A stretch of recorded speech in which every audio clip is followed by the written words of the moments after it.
बिस्मिल्लाहिर्रहमानिर्रहीम। अस्सलाम वालेकुम नाज़रीन, मैं हूँ फ़याज़ राजा और आप देख रहे हैं आपका अपना यूट्यूब चैनल। दोस्तों, वफाकी हुकूमत इस्लामाबाद से इंतहाई अहम तरीन और बहुत बड़ी डेवलपमेंट पाकिस्तान तहरीक इंसाफ के मरकज़ी सेक्रेटरी इत्तलात रऊफ़ हसन पर ख्वाजा सराओं ने नामालूम ख्वाजा सराओं ने इस्लामाबाद में खौफनाक कातलाना हमला किया है। शहर के नज़दीक 3 गहरे ज़ख्म आए हैं और इससे पहले कि इस मामले की तफसीलात में हम आपको लेकर जाएं, आपको ये बताना अज़ हद ज़रूरी कि रऊफ़ हसन जो पाकिस्तान तहरीक इंसाफ के मरकज़ी सेक्रेटरी इत्तलात हैं, गुज़श्ता चंद दिनों से जो है वो पाकिस्तानी इस्टेब्लिशमेंट के ख़िलाफ़ खासा खुल कर प्रेस कॉन्फ्रेंस कर रहे थे। आज भी उन्होंने एक प्रेस कॉन्फ्रेंस की। पहले मैं वही उस प्रेस कॉन्फ्रेंस के चंद जुमले जो है वो आपके सामने रखना चाहता हूँ, जो चंद दिन पहले की और आज भी जो उन्होंने प्रेस कॉन्फ्रेंस की। जो क्रक्स था उनकी प्रेस कॉन्फ्रेंस का वो क्या था कि 76 सालों से मुल्क को इस वक्त वज़ीर-ए-आज़म नई इस्टेब्लिशमेंट चला रही है। 76 सालों से इस्टेब्लिशमेंट मुदाखलत कर रही है, जिससे मुल्क तबाह हुआ है। अब वक्त आ गया है इस्टेब्लिशमेंट को बताया जाए अपनी आइनी हदूद में रहें। तहरीक इंसाफ आइन की बालादस्ती चाहती है, ये कहा था रऊफ़ हसन साहब ने पाकिस्तानी इस्टेब्लिशमेंट का नाम लेकर। और उसके बाद फिर रऊफ़ हसन पर ख्वाजा सराओं की जानिब से कातलाना हमला हो जाता है। सवाल ये किया जा रहा है कि ख्वाजा सरा जो कि अपने गुरु की इजाज़त के बगैर कोई काम नहीं करते, आखिरकार इन ख्वाजा सराओं का गुरु कौन है? कहा यह जा रहा है कि ख्वाजा सराओं के गुरु का पता चला लें, आपको असल मामले का पता चल जाएगा कि आखिरकार क्या मामला है रऊफ़ हसन का ख्वाजा सराओं के गुरु के साथ। ये पहले उनके जुमले भी ज़रा गौर से सुनिए। रऊफ़ हसन साहब क्या कह रहे हैं, पहले ये सुनिए। लोगों की फ्रस्ट्रेशन बढ़ रही है जी, तो ये जो पीटीआई साहब लोगों की फ्रस्ट्रेशन बढ़ रही है जी, और ज्यादा इंटेंसिटी और ज्यादा वेनम और ज्यादा पॉइजन जो है वो नजर आ रहा है। मुझे बहुत दफा कई दफा मेरे जहन में जब मैं पढ़ाता रहता हूँ तो एक मुंतशिर जहन जो है उसके बारे में मैं कई दफ़ा अपने आप से सवाल करता था कि वो मुंतशिर ज़हन होता क्या है, उसकी डेफिनेशन क्या है, किस तरीके से आप उसको पहचानेंगे।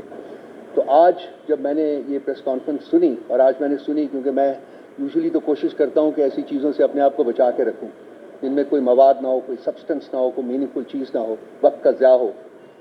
तो मैंने आज देखी, क्योंकि जिस किस्म का वैनम उसमें मुझे नज़र आया, मेरा ख्याल है कि वो ना रियासत के लिए ठीक है, ना हमारे माशरे के लिए ठीक है, और ना ही इंस्टीट्यूशंस के माबैन जो एक रिश्ता, एक ताल्लुक़ होता है, और फिर इंस्टीट्यूशंस रियासत और आवाम के दरमियान जो ताल्लुक़ होता है, उसको इसने बहुत बुरी तरह डैमेज किया है और करता जा रहा है। समझ नहीं आ रही लोगों को कि वो तो आज की जो DGISPR की जो स्पीच थी या जो प्रेजेंटेशन थी, वो गमाजी करती थी एक मुंतशिर और तजादात से भरपूर जहन की, क्योंकि at the end of it all I could not understand anything except one कि जी PTI जो है वो एक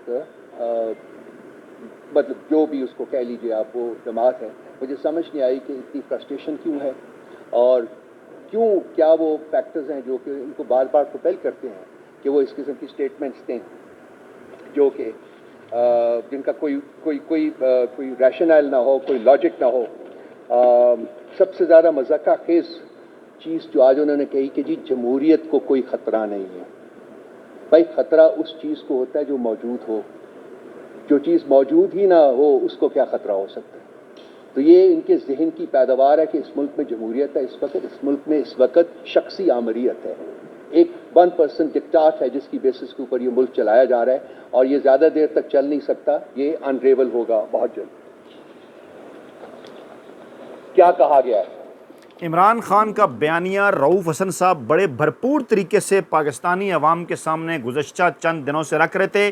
DGISPR ने चंद दिन पहले एक प्रेस कॉन्फ्रेंस की और रऊफ़ हसन साहब कह रहे हैं कि वो मुंतशिर जहन की गम्माजी करती है वो प्रेस कॉन्फ्रेंस। उन्होंने तहरीक इंसाफ को जो है वो जिस किस्म की जमात भी उन्होंने करार दिया, नाम लेकर जो है वो नाम तो खैर उन्होंने लिया, इशारा जो है वो पाकिस्तान तहरीक इंसाफ की तरफ, क्योंकि उन्होंने कहा कि 7% मकबूलियत और किस्म की चीज़ें, इतने % वोट लिए। डेफिनेटली इमरान खान पाकिस्तान तहरीक इंसाफ की जानिब इशारा था।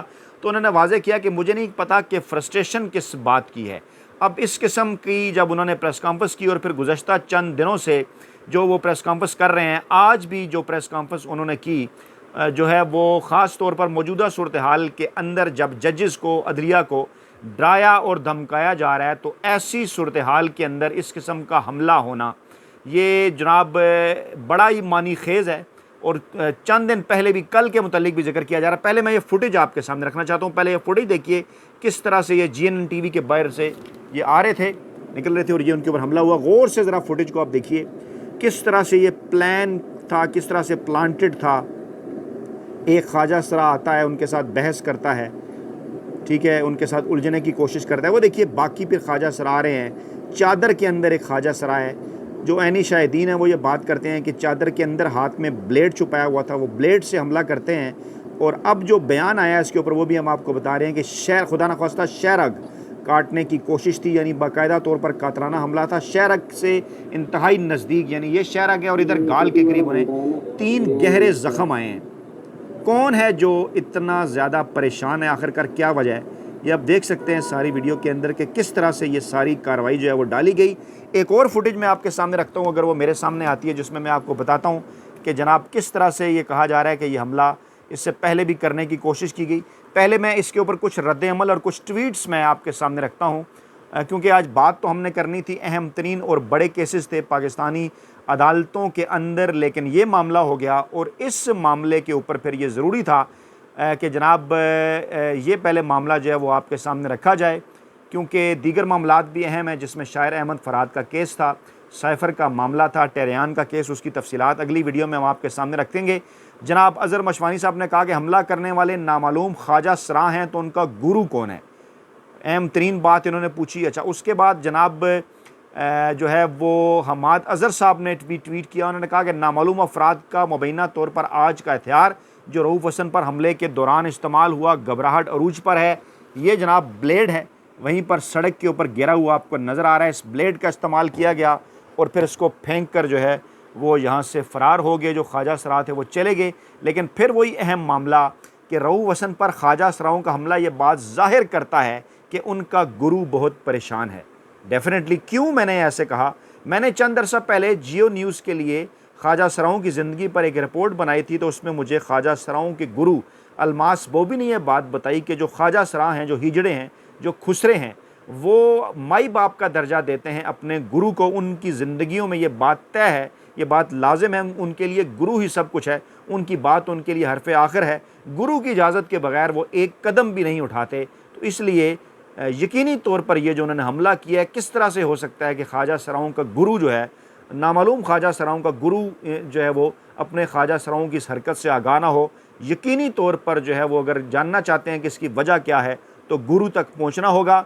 चौधरी फवाद हुसैन ने कहा कि सेक्रेटरी इत्तलात तहरीक इंसाफ रऊफ़ हसन पर हमला पाकिस्तान की सियासी इक़दार पर हमला है। तमाम सियासतदानों को बिला तफरीक सियासी वाबस्तगी इस हमले की मजम्मत करनी चाहिए। अहम तरीन बात इन्होंने की।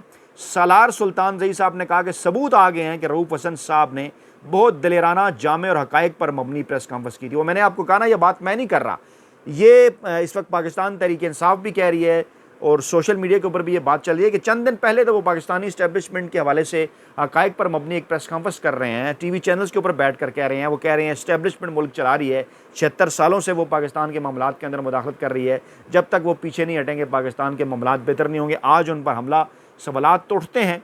अच्छा, फिर जनाब फिर जो है वो नादिर बलोच साहब लिखते हैं कि फुटेज में साफ नज़र आ रहा है कि 3 खुसरों को बाकायदा टास्क दिया गया हो, जैसे ख्वाजा सरा ने हाथ में ब्लेड लिया हुआ था उसने रोका, जबकि दीगर 3 ख्वाजा सराओं ने ज़दोकोब किया। एक शख्स छुड़वाने की बजाय फुटेज बना रहा है, मामला साफ नज़र आ रहा है। उबैद भट्टी साहब ने ट्वीट किया कि रऊफ़ हसन खरामा चलते जा रहे थे, खुसरा बहाने से रऊफ़ हसन के पास आता है, शायद पैसे मांगे या कुछ और बात की। जवाब मिलने पर रऊफ़ हसन साहब को थप्पड़ मारने लगा, पीछे से 4 खुसरे और आगे और आगे तशद्दुद किया, चाकू मारा। जो है वो बाद में पता चला ब्लेड था। जो एक खुसरा नुमा मर्द वीडियो रिकॉर्ड कर रहा था, साबित हुआ कि उनकी खुसरों से अनबन हुई। शुएब शाहीन साहब ने लिखा, ये जो नामालूम है ये सबको मालूम है। अमजद खान साहब ने लिखा कि रऊफ़ हसन की आज की मुकम्मल प्रेस कॉन्फ्रेंस, जिसके बाद उन पर जानलेवा हमला किया गया। कुछ जुमले हम आपके सामने इस प्रेस कॉन्फ्रेंस के भी रखेंगे। जी, रऊफ़ हसन यूं ही अदलिया में बेदारी की एक हिस्स जो है वो सामने आई। जो भी ये जितने भी पॉलिटिकल लीडर्स हैं हुकूमत में जो मौजूद हैं, उनकी तरफ से एक कैंपेन जो है वो शुरू की गई, उनके खिलाफ सोशल मीडिया के ऊपर कैंपेन शुरू की गई। कल की प्रेस कॉन्फ्रेंस भी आपने देखी और ऐसा लग अता तरड़ साहब ने, फैसल वाडा साहब ने, जनाब मुस्तफ़ा कमाल साहब ने, इसी तरह से तहसोरी साहब ने प्रेस कॉन्फ्रेंस की। तो इन सारी प्रेस कॉन्फ्रेंस ने जिक्र किया कि किन के कहने के ऊपर की। अब आप ये बात समझते हैं रऊफ़ हसन किस जानिब इशारा कर रहे थे। अच्छा, आगे चलकर उन्होंने जब ये बात की कि मुल्क को इस वक्त वज़ीर-ए-आज़म ने इस्टेब्लिशमेंट चला रही है, 76 बरसों से इस्टेब्लिशमेंट मुदाखलत कर रही है, मुल्क तबाह हुआ है, वक्त आ गया इस्टेब्लिशमेंट को बताया जाए अपनी आइनी हदूद में रहें, तहरीक इंसाफ आइन की बालादस्ती चाहती है। ज़ुबैर अली खान साहब ने ट्वीट किया, इस फुटेज में देखा जा सकता है कि जिसने चेहरे पर वार किया उसने चादर पहनी हुई थी और चादर के नीचे हमला करने वाला आला छुपाया हुआ था, जिससे यह ज़ाहिर होता है कि हमला प्लांटेड था।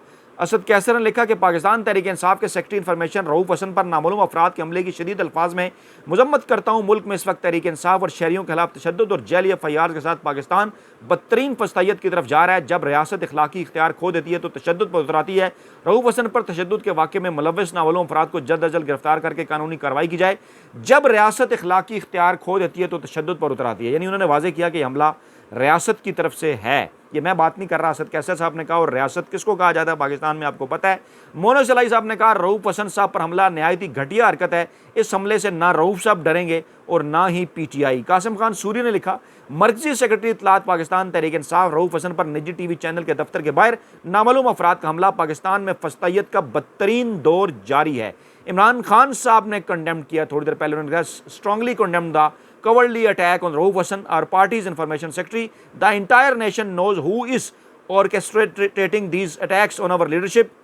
और उन्होंने लिखा it's the same powers that lurk in the shadows and use proxies to harass and threaten judges and make a mockery of elections by brazenly tempering result. Let us make it very clear that PTI will not be deterred by such dirty tactics and violence which only serve to expose the perpetrators before the nation.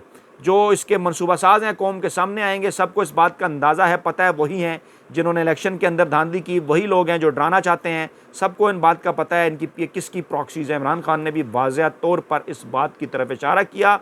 Adeel Sarfaraz साहब ने लिखा बात अगर ख्वाजा सराओं तक आ गई है तो फिर सुलह ही कर लें, ये मामला आपके लिए ज़्यादा बेहतर है। इसी तरह मामला यहीं पर नहीं रुका, PTI ऑफिशियल से ट्वीट हुआ, लगता है नामालूम ख्वाजा सरा को ये प्रेस कॉन्फ्रेंस अच्छी नहीं लगी। उन्होंने भी वही प्रेस कॉन्फ्रेंस के अंदर शेयर की जो मैंने आपके सामने रखी। इमरान रियाज खान साहब ने लिखा कि रऊफ़ हसन साहब की मुखालिफ ने बड़ी होशियारी से ख्वाजा सरा के भेस में ना सिर्फ कातलाना हमला किया बल्कि वकूए की फुटेज भी हासिल की, यानी भेस बदला ख्वाजा सरा का, असल में कोई और थे। ज़ुबैर अली खान साहब ने लिखा कि दिलचस्प बात यह है कि रऊफ़ हसन पर हमले के चंद दिन बाद ही इस्लामाबाद पुलिस ने ऐनी शाहिदीन का हवाला दिया कि ऐनी शाहिदीन के मुताबिक ब्लेड से हमला हुआ। ऐनी शाहिदीन को ब्लेड नज़र भी आ गया जो चादर के नीचे छुपा हुआ था। और जो इसमें फिर इमरान रियाज खान साहब ने लिखा कि कातिल मुबैना तौर पर गले पर कट लगाना चाहता था मगर कामयाब ना हो सका। सबको सोचना होगा या तो बाकी सियासतदान भी ऐसे हमलों के लिए तैयार रहें या फिर इस जुल्म के खिलाफ खड़े रहें, क्योंकि हुक्मरान हमेशा हुकूमत के अंदर नहीं रहते। फिर PTI ऑफिशियल ने ट्वीट किया कि रऊफ़ हसन पर गुज़श्ता रोज़ भी नामालूम ख्वाजा सराओं ने निजी TV चैनल के बाहर हमले की कोशिश की थी। नामालूम ख्वाजा सरा क्यों रऊफ़ हसन के पीछे पड़े हैं। महर शराफत अली ने लिखा कि मुकाबला मर्द से पड़ा तो खुसरे बन गए। इमरान रियाज साहब ने लिखा कि खुसरा गर्दी बंद करो। ज़ुबैर अली खान ने लिखा कि एक हमले की फुटेज मंजरेआम पर आई तो सोशल मीडिया पर सारे केस का कच्चा चट्टा खुल गया, इसीलिए CCTV फुटेज छुपाई गई हैं क्योंकि कौम अब सवाल पूछती है। साबिर शाकर ने लिखा रऊफ़ हसन पर CCTV जो फुटेज बता रही है कि ख्वाजा सराओं के रूप में बाहर लोग खड़े थे और ऐसा हमला जो है वो समी इब्राहिम पर भी हुआ था। अहमद वड़ाइश ने लिखा कि रऊफ़ हसन साहब बुजुर्ग आदमी हैं, अकेले सफ़र करते हैं, 4-5 डशकरे किस्म के बंदूकों वाले गार्ड साथ होते तो ख्वाजा सराओं को यह हिम्मत ना होती। और उसके बाद उबैद भट्टी साहब ने लिखा कि कहावत है कि ख्वाजा सराओं को तंग नहीं करना चाहिए, उनकी बद्दुआ से बचना चाहिए, जल्दी लग जाती है। लेकिन रऊफ़ हसन साहब तो ख्वाजा सराओं के खिलाफ धड़ाधड़ और सख्त प्रेस कॉन्फ्रेंस कर रहे हैं, इसलिए ख्वाजा सरा शदीद गुस्से में आ गए। ये उबैद भट्टी साहब ने लिखा। और जनाब पाकिस्तान तहरीक इंसाफ का जो मौक़िफ़ है ऑफिशियल पेज से वो भी जनाब आ गया है सामने, वाज़ेह कर दिया पाकिस्तान तहरीक इंसाफ के ऑफिशियल पेज ने कि चेयरमैन PTI बैरिस्टर गौर खान ने इन्फॉर्मेशन सेक्रेटरी रऊफ़ हसन पर हमले की शदीद मजम्मत, फौरी तहकीकात कार्रवाई का मुतालबा किया। बताया कि रऊफ़ हसन को मिलने अस्पताल आया हूँ। ताज़ा तरीन इत्तलात हैं ये। गाल पर 3 गहरे ज़ख्म आए हैं, ज़ख्मों पर उनके जो है वो स्टिच जो है वो उन पर टाँके यानी कि स्टिचेस लगाए जा रहे हैं और ज़ख्मियों को देखकर अंदाज़ा लगाया जा सकता है उनकी ज़िंदगी पर हमला था। अल्लाह ने रऊफ़ हसन को नई ज़िंदगी बख्शी है, सबसे मकबूल और बड़ी सियासी जमात के तर्जुमान हैं। और हमारे चीफ इलेक्शन कमिश्नर हैं, अखबारात में आर्टिकल लिखते हैं, किसी से कोई ज़ाती दुश्मनी नहीं जो उन पर हमले का सबब बने। रऊफ़ हसन की ज़िंदगी पर किए जाने हमले की शदीद मज़म्मत करते हैं, फौरी इस मामले की तहकीकात की जाए। ये है जनाब पाकिस्तान के अंदर सूरत हाल कि अब ख्वाजा सराओं ने पाकिस्तान की टॉप पॉलिटिकल पार्टी की टॉप लीडरशिप पर बाकायदा तौर पर कातलाना हमले करना शुरू कर दिए और लोग सवाल पूछ रहे हैं कि आखिरकार इनके पीछे कौन है। खुसरे अपने गुरु की मर्जी के बगैर कोई कदम नहीं उठाते, आखिरकार इनका गुरु कौन है? कमेंट बॉक्स के अंदर आप भी अपनी राय दे बताएं, क्योंकि कहा जाता है कि अवाम खल्क को कि आवाज़ खल्क को नकारा खुदा समझो। अपना बहुत ख्याल रखिएगा, दुआ में याद रखिएगा। नई वीडियो के साथ जल्द हाजिर होंगे। अल्लाह ने के बाद।